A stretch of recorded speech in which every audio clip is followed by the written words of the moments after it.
Hello, welcome to the Legendary Backlog. We're glad you're here. In our show, both hosts are longtime friends named Brian, and we cover a game over 5 years old each and every week.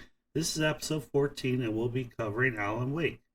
I am Brian, and you can find me at TryWinBrian on X. You can follow the show on Instagram and Facebook at Legendary Backlog, and on X you can find us at Legend Backlog. If you listen to the show and you like it, please follow us on Patreon at Legendary Backlog. It's free and it'll give you access to all our sites. We're trying to build a community of people who love games. Brian, would you like to go ahead and tell people where they can find you? Yes, thank you, Brian. Yeah, as he said, my name is also Brian, and you can reach me at Nostalgic Pixel on X, Blue Sky, Instagram. I also have a YouTube channel, Nostalgic Pixel.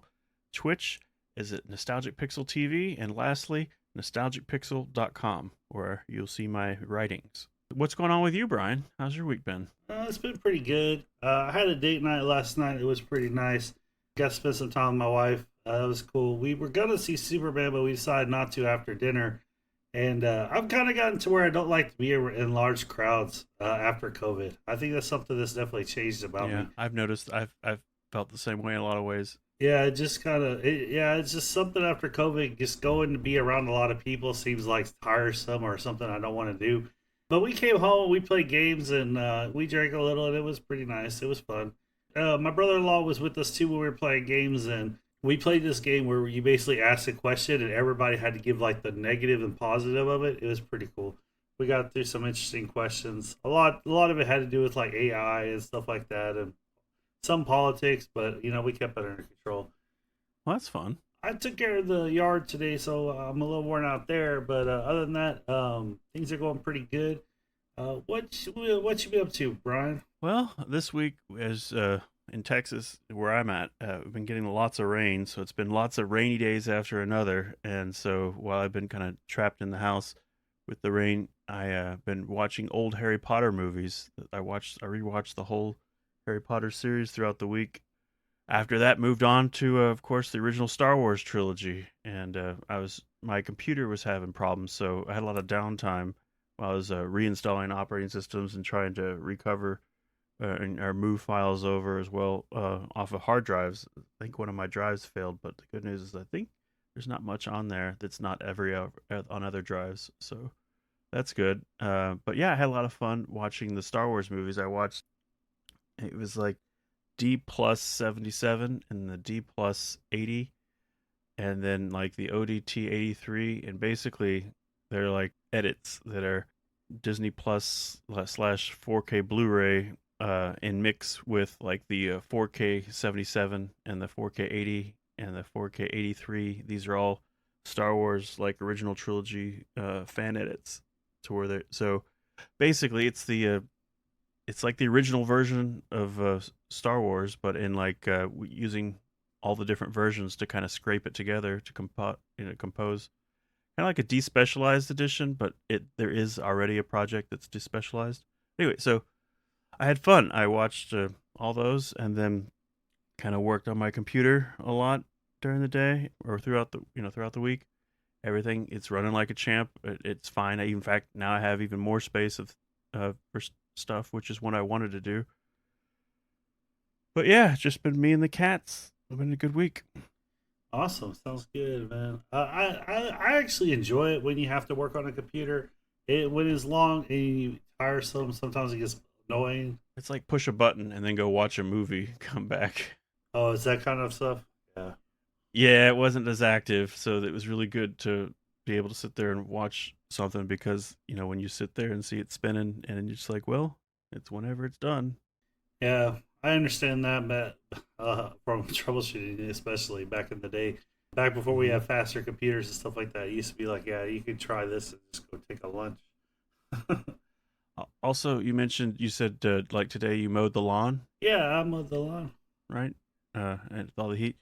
But yeah, so I was just gonna say in my neighborhood, you can definitely like my lawn gets mowed pretty regularly, but you can with all the rain we've been getting, you can definitely see whose lawn they have that hasn't kept up with mowing and who hasn't, and it just takes a couple weeks now with the amount of rain. Some of these yards are kind of crazy, and then other people you can see that have recently mowed. So you've been keeping up with your yard pretty good, so it hasn't gotten too overgrown. But like, man, around here, if you let it go for a week or so longer, it gets pretty out of hand. I appreciate the compliment, but the truth is, it was actually kind of bad this week because we've had a lot of rain too.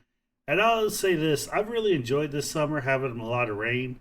I enjoy the rain myself, and I like how it makes everything grow, and you don't have to water your yard as much. So it's been real nice. Normally, Texas summers are like, "Where's the rain? Please send the rain. Our grass is yellow." Probably not so much by you because you're closer to the Gulf, but in Dallas, that's usually what it's like. I'm surprised this late in the year we're getting rain like this. So I just Yeah. hope it stays. I hope it keeps up. I don't want people to die like they did, like the floods the other day. Well, I don't know what we don't want any flooding. Let's put it that way. And the whole flooding that's already happened is awful. And we hope everyone, finds a place that's dry and safe for a while they get their houses put back together and lives, which is it's been really sad and it's been crazy. But we're lucky, even though we're in Texas, we're lucky enough to not necessarily be in the flood zone, but we're definitely getting a lot of rain where I'm at. We got so much rain this summer that it's causing really problems. With all those floods and everything. And we hope everybody's all right and safe. From those, and everybody gets everything they can get for their houses and things like that. Hope everything works out good. Let's go ahead and get into the game this week. You want to? Sure, yeah, Brian. So this week we decided to look back at Alan Wake. It was originally released on the Xbox 360 and it came out in 2010. It's an action adventure game developed by Remedy Entertainment and it was published by Microsoft Game Studios. There was a Windows version that was released in February 2010, and then later on there was remaster versions that were released for the PlayStation 4, PlayStation 5, Xbox One, Xbox Series X, and that was done in October 22. I I said 2010. My bad. Yeah, so basically, from a high point of view, or like I always like to take the 10,000 foot point of view from a game, but but for me, Alan Wake is a really neat game. It separates itself from so many games based on its mechanics and the action that plays, and I like how it's a survival slash thriller. To me, it's more of a thriller than a horror game, but it is neat how the combat works and everything. You want to go ahead and get into the light and the darkness part of it, or do we want to talk about like when it originally came out, or what? How do we want to tackle this? Well, one thing that sticks out for me that I wanted to bring up early is how the way the game is structured is that you play a writer and that the whole game your character is narrating it as it's going. So it's like you're walking through like a manuscript, like a book, in that way, and so it has that style to it. And then one of the things that you can collect are pieces of manuscript, and like Brian was alluding to, the light and the dark that they have. There's the game plays with that, and that like you have a flashlight, and it's used largely kind of as like a weapon or as a healing in ways, to where like enemies that are in the game that he sees are like these shadowy figures, and the flashlight like can help weaken them so then you can like attack them with like a weapon. And so also like they use the light as areas for checkpoints and areas of safety, so you want to get to the light and kind of stay out of the dark. Right. So if you're ever in pure light, you're basically safe. If you're out in the wilderness, which this takes place in Washington State, I believe, it takes place in a small town. It's really nice setup. I think it's just beautiful.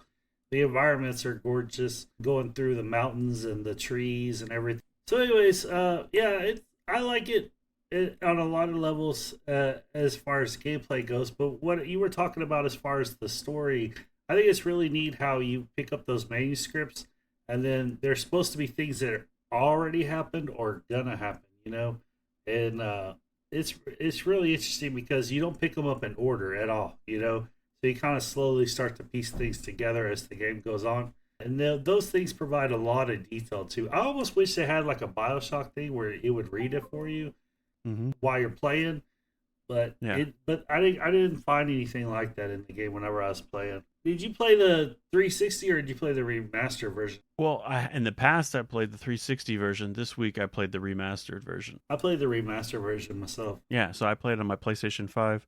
I even streamed it on my Twitch. Man, I was having the I had having quite a time with the hardware, but I got it to all work. And so yeah, I was playing it for like hours last night as well. Um, yeah, I like the PlayStation 5 version. It's nice. It doesn't have near the amount of product placement as the original one did. I think that's a good thing personally. Oh, I agree. It's not lost. I mean, it's not. I mean, it's not missed. Yeah, exactly. It's not missed at all. One of the things I like about the game is how it's separated by episodes, and the way it's kind of like it's kind of like you're watching a TV show. Is how the game goes. You have an episode, then you have credits at the end, and there's always a song. And the songs are really good if you sit there and listen to them. You can skip them if you want, but if you listen to them, they're pretty good. But yeah, they're both enjoyable to listen to. It's a nice break time in between like all the action and stuff. Yeah, it's a good time. It's a good time to say, I'm done playing for the night, or go grab a drink or something. Or go make a sandwich, right? Perfect. Yeah, exactly, and keep going. I really like that. The first two episodes felt really short to me, and Yeah. then they got longer after that. Is how I felt. I remember one of them just went off. Felt like it went on forever.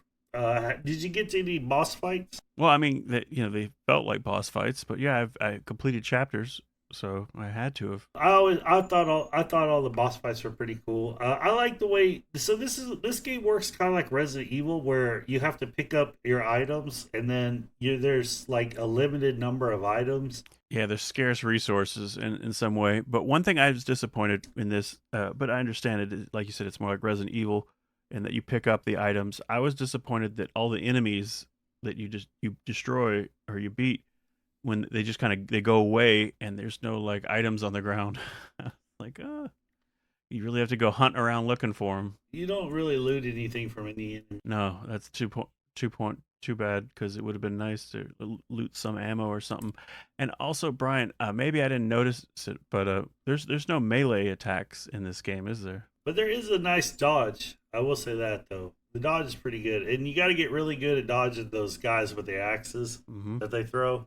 Through the combat, what your goal is to hold the flashlight up to somebody long enough until they can be damaged, and then basically fire a weapon at them. And you got to know, based on the combination of people you're taking out, you got to know whether to use the handgun or shotgun or whatever you have with you.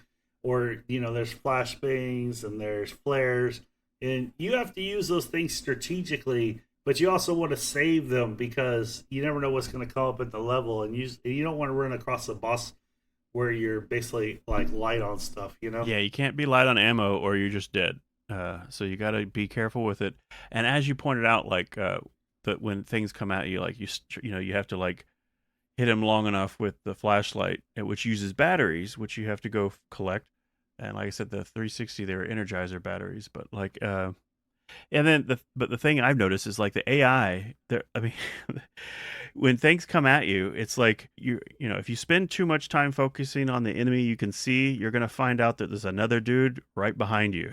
Because I always have to keep Yes. a lookout over your shoulder in this game. Because anytime you come into a fight sequence, they always love to just get someone to get around behind you. If they don't start off that way, they'll end up that way. So always, you gotta. I mean, sometimes it's like it reminds me of like the movie like Jurassic Park, where that guy's hunting the raptor and he realizes right when he's got the raptor in sight that there's another raptor right there who's gonna get him, and that kind of felt like me a lot of the time. Yeah, the game eventually taught me how to move during the gameplay. Where because if you're right, like you'll see two guys, and you're like, okay, I'm gonna take out these two guys, and then as soon as you're on the second one, like someone just comes up and smacks you with an axe or something from behind. So you have to move a lot, like especially after chapter two. You can just guarantee there's gonna be a person behind you. There always is. Yeah, one of the strategies I tried to do is I like to run when there's enemies.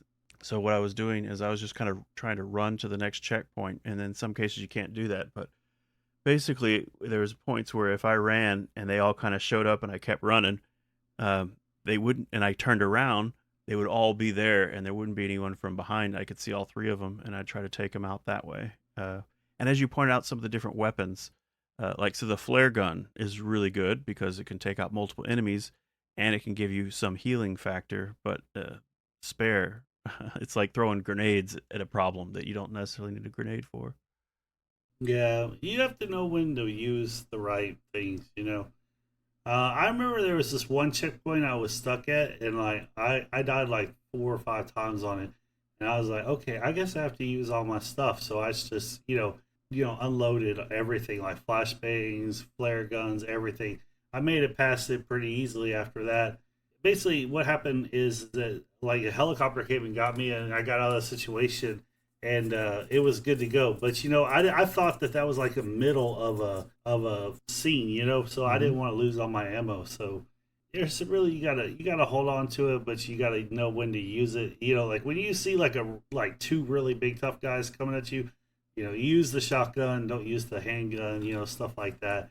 You have to strategically use your items, which I really liked about the game. I like how it made choices involved, and you can kind of min max what you're using as far as your weapons and stuff based on the guys you're facing. One time I was having a confrontation with this one guy. He was kind of like a mid sort of boss type character. Like I kept running out of ammo, and then it's like, all right, well let me try this a different way. And after like a number of times, I was able to beat him, but like it was just good opportunity when I ran out of ammo. Is like, let me see how long I can dodge this guy. Maybe there's a timer runs out on this situation. It didn't, but I got really good at dodging, and then I started doing that more often, just as like a strategy in the fight. Dodging is very important. Yeah, there's a lot of scenes you can't make it past unless you dodge really good. One of the things I like about the fact that you have to pick up your ammo is it forces you to explore the environments and actually see the environments that they made instead of kind of like just going down it like a road. Like you go off and look, and you get rewarded too because like let's say there's like a shack there, right? Okay, you might go in there and there might be nothing, but a lot of times there's ammo Like a thermos. or there's like a weapon or something there, a thermos. Yeah, thermoses are everywhere. It seems like off the beaten path. I'm not even close to getting all the thermos, but you do get like some really nice trophies for getting them. Oh, okay. I think that they just gave you health and stuff, but there's other in-game rewards besides like trophies. I got one. I got like the bronze one for collecting trophies, and then like I think if you get halfway through, you get like a silver, and then if you get a gold if you do all of them. I think that's how it works. And basically, these thermos are just like coffee thermos that you see just lying around, like in the middle of nowhere. There'll be a thermos, or like in the middle of a workbench, there'll be a thermos, or in like a room, there'll be a thermos, and you just have to pick them up. And along with that, in the same kind of sense, there's pages everywhere that you can pick up, like we talked about Mm-hmm. earlier. That's kind of how the pages work. And if you kind of get lost, you can kind of see lights and stuff. Like we're talking about their light in the dark. Like a lot of checkpoints and stuff are marked by like a street lamp or something that you can see in the distance to get to, as well as like the mini map. But yeah, for me, a lot of times the story, like I said, it's narrated by your character, like a book, like he's reading almost, and that you're just playing along in his story. I really like the environments. I think the environments were really awesome. Like you were saying about how the lights show you the objective. A lot of the later chapters, there's like this big objective you're going after, and you can always kind of just check and see where you are compared to that. And you slowly but surely you make it. There's driving in the game. Mm-hmm. You do it a lot more later on, but there's driving in the game, and Headlights are super important. headlights are really important. You can really take out a whole group of zombies that way, and a lot of times you're meant to do that. I thought that was really cool. The driving was pretty neat. I would have kid it to more like Grand Theft Auto than like Gran Turismo or something like that, but it was fun. It was arcadey. There's a few influences in this game too that can't be not seen. Is like there's a lot of Stephen King vibes with this game and everything, how the characters are, and that like he's fighting these enemies that are like these black shadowy figures of like either missing people or whatever, and then he's questioning his own reality. Is this, is he really killing these people, or it's like what's going on with this? So there's a lot of kind of things that you'd kind of themes that you'd kind of see in like a Stephen King novel. Also, is there's a like a David Lynch reference with Twin Peaks and like the lady with the log and like the lady with the light. There's some similarities there that he draws from, and like you said, this plate location is up in the up in Wisconsin, or not Wisconsin, up in Washington, up there, and so it's beautiful mountains and everything, and it's just it has those definitely has the like Stephen King and like some David Lynch vibes. Yeah, I think the characters are really cool too. Like you mentioned that the game is narrated by the main character. The main character is someone that I liked. I really liked his perspective on things. He's a little whack sometimes, but most of the time he's got his head on his shoulder, right, trying to do the right thing. The some of the police officers were pretty cool. His agent, I loved his agent. His agent was so funny. Yeah, I like the agent. Yeah, he's very entertaining. He's definitely the comic relief for the thing, you know.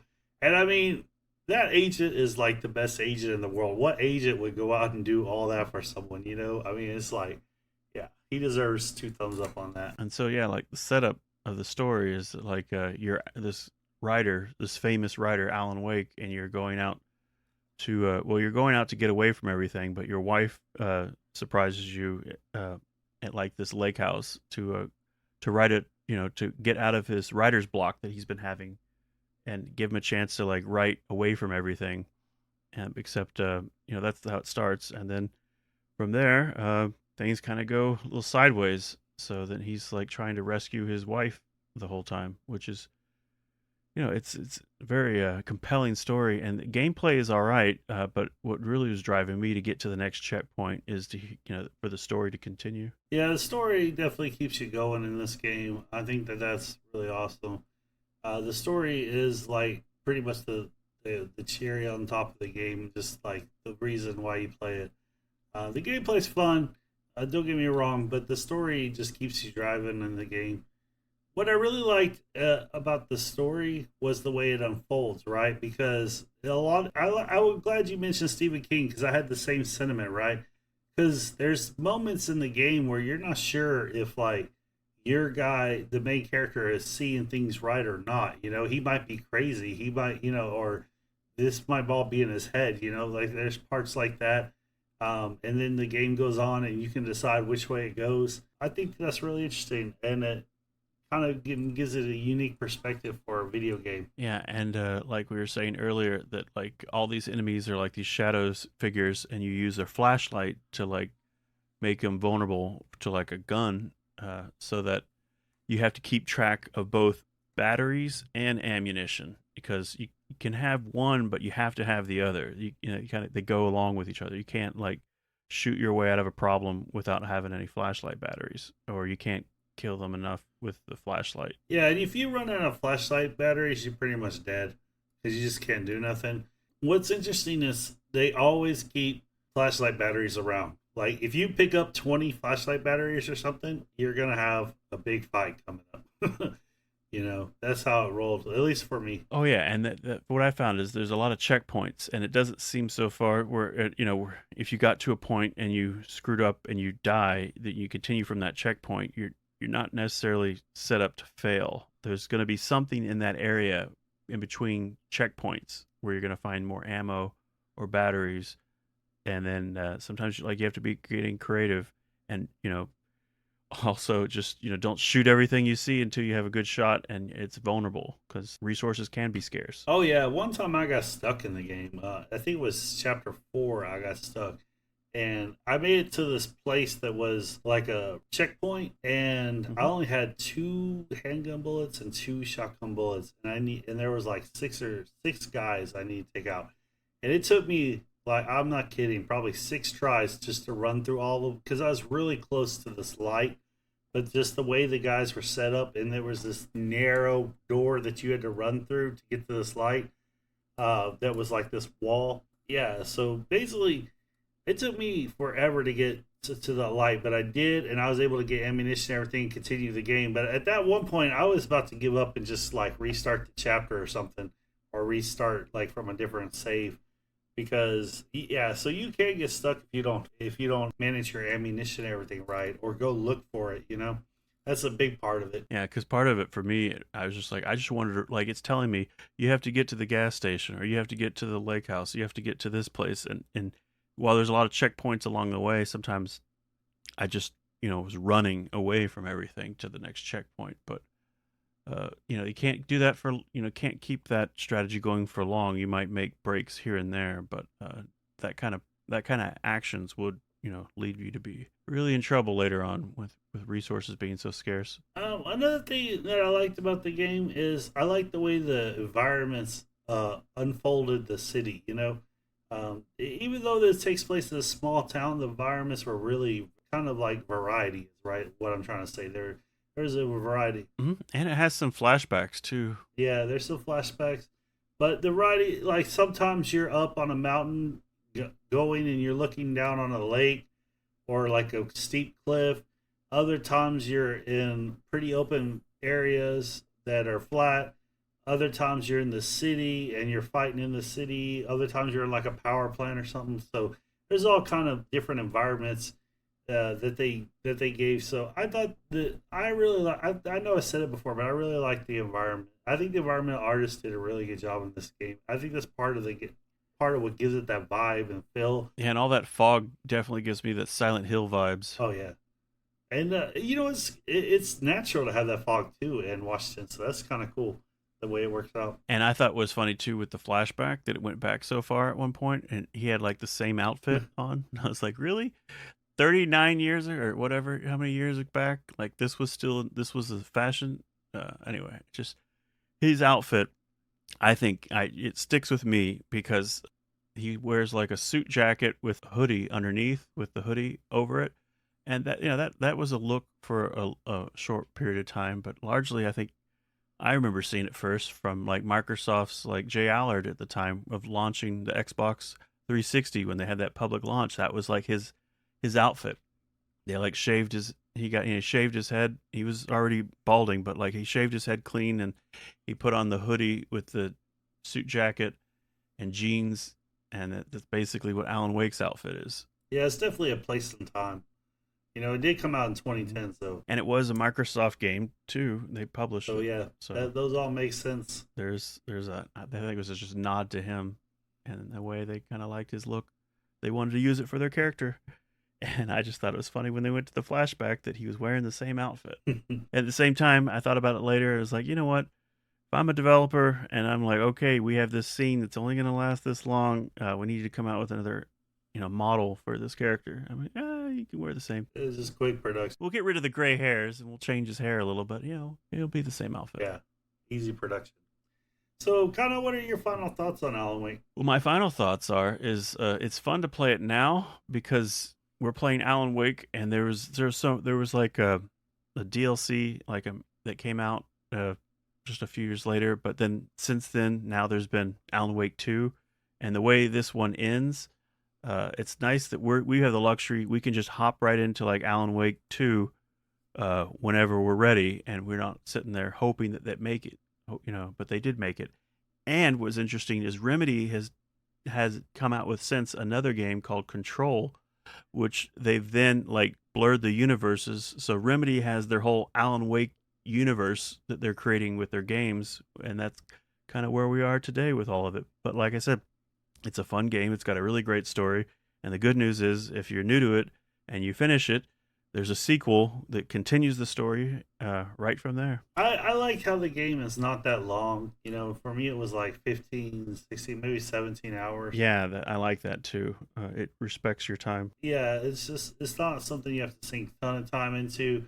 I like that there's episodes, so it feels like you can kind of complete one a night when you play. I really enjoyed the story. I beat it. The ending is I just thought the ending was great. I don't want to spoil it for anybody, but I thought it was definitely worth the price of admission to get there as far as playing the game. One of the things that I do like about the game is the gameplay, and a lot of people have said that it doesn't hold up or it plays like an old game. To me, that's a good thing because I actually like the 360 era games, and the fact that it's not like this sprawling open world. It's got like tight little areas that you can explore and things like that. I find that that's I'm starting to kind of lean that way. I'm starting to wonder why we need so many open world games. To be honest, it's kind of like I got open world fatigue. I definitely think that Alan Wake is a game that should be played. If you missed it, it's worth giving it a shot. If you have a PlayStation console and PlayStation Plus, you got it at one time, the remastered version. So that's a good thing to go back and check. It's pretty much on everything except the Switch. I wonder if they gonna. I wonder if there is a version on the Switch. I don't. I don't see one, but it would. I bet you there'll be one on the Switch too. Maybe there'll be like Alan Wake Collection 1 and 2. Maybe. Exactly. That's what I was thinking. Alan Wake collection. And then the is called the American Nightmare, right? The expansion was like 2 chapters basically, Mm-hmm. and they do say that that is canon in the Alan Wake storyline in the universe. So yeah, that's definitely something that's worth looking into. Just even if you beat Alan Wake the first one before you get into the second, there's some DLC for 2 more chapters. And you're right, I do like the chapter functionality of it, to where you kind of feel like you can take breaks and not play it all at once. Which, because I mean, who has 16 hours in front of them to do nothing else, or can concentrate that long without like a 16 hours? I want to eat lunch or something, but it's easy to break up throughout the week or whatever, and just get and feel like you're making progress every time. Oh, another thing I love about this game is the checkpoints. That's one thing I didn't mention that I meant to mention is that the checkpoints are super friendly for like people. Like if you're like a dad or somebody that lives with other people and your game can get interrupted sometimes out of nowhere, the checkpoints are super friendly.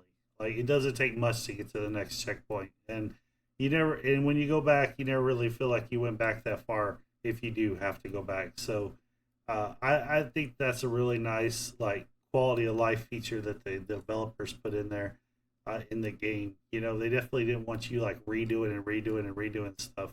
Yeah, there was like some boss fights where I was like losing, and then one time I killed him, and I beat him, and then like 2 other guys showed up, and I'm like, oh, and I was like, but I only have 2 bullets left. I was like, uh Mm-hmm. oh, and then so that didn't work out. So then I just I had to replay a couple scenes, but every time I did, I just had to get more efficient with the whole thing, so that now that I beat him, I was like, hey, look, now I'm ready for these 2 other guys. So it didn't feel too bad, and also like it was really like that uh right before the checkpoint. I was really is that fight was really short, so I didn't, even though it was like a big character to fight, I wasn't like deep into it, so I didn't have to go, like you mentioned, like spend another 15 minutes in the game before I got back to my where I was. I get right back into it and be ready. Really helpful. I think those checkpoints are super friendly. The boss fights are fun too. There's one boss fight that's like a big boss. I'm not going to spoil it for anybody, but uh, I destroyed him because I actually happened to have like 6 flashbangs and like 4 flare guns. So like I just went to the boss and dropped those and like destroyed him. That was a pretty cool moment. It brings even even now looking back at Alan Wake, I still remember a lot of the gameplay moments. So it is a really tight knit game that basically works real well and gives you that loop that you really like in gameplay and makes you want to play. And the story keeps you wanting to play too. So I think those are two complementary things together. They kind of makes it a game that people shouldn't miss. Let's put it that way. Yeah, it's a really good survival horror game. I'm glad it had a wider release in the remaster, and I'm glad they were able to make a sequel. And it's cool that they've been continuing like the world that they're developing in their other games, like Control, and some of Control kind of coming into like the Alan Wake games, to where they have like their own, like studio's own universe of Alan Wake. Hey Brian, what are you up to this week? Well, Brian, now that I got more space, cleared off on my hard drive on my Mac, I'm gonna probably get to doing more of that. What I mean of that is that I've been doing a lot of stuff, video editing and things like that, and I'm excited to do that. So I'm just gonna be probably writing more scripts this week, and I've already kind of watched all the comfort movies with Star Wars and Harry Potter, so I'm gonna figure out something else to put on the background while I'm doing some of that stuff. Yeah, just kind of hopefully the weather, dries up so for us around here and it stays cool, because I like going on walks, and I'm just gonna have to start doing those a little earlier in the day.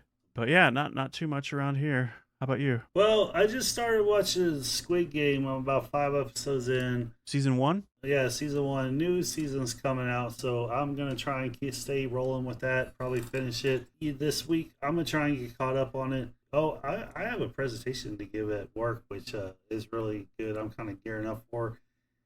And then my daughter's going to camp this week, I believe, so that's gonna be real interesting. So Overnight camp? it'll be a little different around here. But yeah, she's gonna be gone for like I think 4 days. Okay.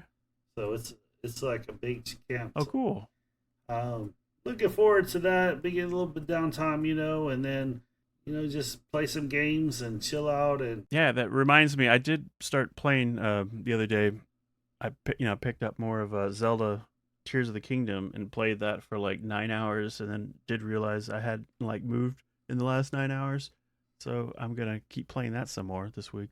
I've spent about 50 hours in it. There's still tons left to do, so I'm thrilled. oh yeah, that's my favorite game. I've played it 2.5 times, so Yeah, I haven't beat it the third time. But on the third game, I'm just kind of like going everywhere and exploring. I've been wanting to get my amiibos set up because I know I can unlock different costumes and things. So I have a couple amiibos, and one is at least a Zelda one. My first amiibo I've lost somewhere in the move. And I mean, lost is like I don't think I'm pretty sure it got packed in a box. I just never saw it when I unpacked it. You're like, where's that box? Well, so Brian, where can people find you at online? Yeah, hey Brian. Yep. Like I said, you can find me online at Nostalgic Pixel on X, Blue Sky, and Instagram, as well as nostalgicpixel.com, my website, where that's when I'm going to do some more writing. So if you're going to see any updates, that's probably the first place to look. And when I like to stream on Twitch, and you'll see that on Nostalgic Pixel TV. How about you? You can find me at Trywin Brian on X. We want to thank you for listening to the show. And if you liked it, please give us a 5-star review on your podcast app of choice. You can follow us on Patreon at the Legendary Backlog. It's free. It'll give you access to all our sites. We're trying to build a community of people who love games. See you next time. Thanks for listening.